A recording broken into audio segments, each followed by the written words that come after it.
Well, stocks have fallen 3 out of the past 4 days this week, but there may be some hope on the horizon. Stocks usually perform best in the third year of a presidential term. That, according to Ned Davis Research, and the fourth quarter of a president's second year, which is the quarter, of course, we're in right now, is even stronger. Joining us right now to talk about all of this is Tim Hayes. He's Chief Investment Strategist at Ned Davis Research. Great to have you here with us. Thanks, Carol. So talk a little bit more about history and election years and what we see in terms of the markets. Well, the quarter that we're currently in has been the best quarter in the 4-year cycle. And actually, the first quarter of next year and the second quarter next year are the second two best quarters. So really, we're in a all 4 years in the average presidential term. In all 4 years, it's the quarter that includes the midterm election and the next two quarters, which are the best. So you're in a 9-month window where the market tends to do pretty So we're in a sweet spot right now, potentially, for the markets, historically. Right. That's right.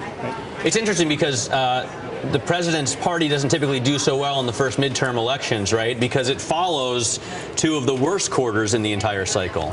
Yeah, and what we found when we looked at what happens after the midterm election, if you have a sitting president, you have a president lose control in various scenarios, and it really turns out that in that first half of the next year, the market does pretty well regardless of what kind of makeup you have between the president and the Congress. So I do think we may have a little bit of a correction here over the next few weeks, but after that, things do look good. Ned, what kind, what kind of a correction are you expecting? I'd say something on the order of 3 to 5%. Basically, the market had been drifting higher, and we'd gotten some very overbought conditions, extreme optimism. A lot of good news has been priced in, the QE2 news, the election, the unemployment numbers.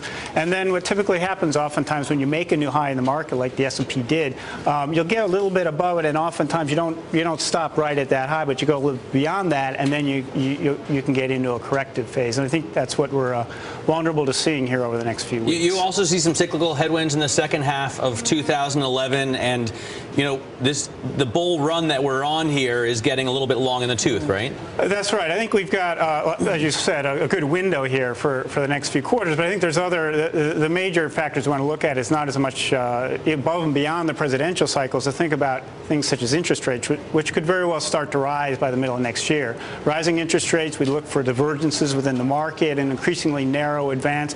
What can happen is the rates can start to go up, and then you'll start to get the more rate-sensitive areas, rate-sensitive markets, conceivably emerging markets could start to look overdone, and by that point in time, and you could have a cyclical bear market. Let me ask you, because you point out that interest rates could rise. We've seen this bull market go for so long. We've had a great September and October.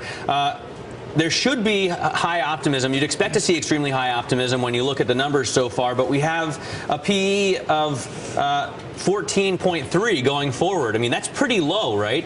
That's right. That's actually right in line with the historical norm, and that's one reason I think that's supportive of the next 9 months, and we can get a pretty good move up. And going into next year, we'll have to look for PEs around 20 or higher. That's where we got prior to the correction this year. Back in the first quarter, we got up to around 20, and that's when the correction started. That would be an impressive feat, wouldn't it? I mean, getting back to 20 on... That's right. That would be a really good rally. Got 10 seconds left here. I mean, what would change your mind fundamentally? Is it Europe we have to watch for? What is it that worries you a little bit here? Just quickly. Well, certainly Europe, if things would unwind. I don't think that's as big a risk, but certainly if we had an inflationary surprise, and that's something to think about next year in terms of a lot of we have the numbers out from China today, 4.4. That's still okay, but we can start to see signs of more inflationary pressures in the emerging economies, and that's something to keep in mind going forward. All right, we'll do that. Tim, thank you so much. Thanks a lot, Carol. We appreciate it. Tim Hayes, Chief Investment Strategist over at Ned Davis Research.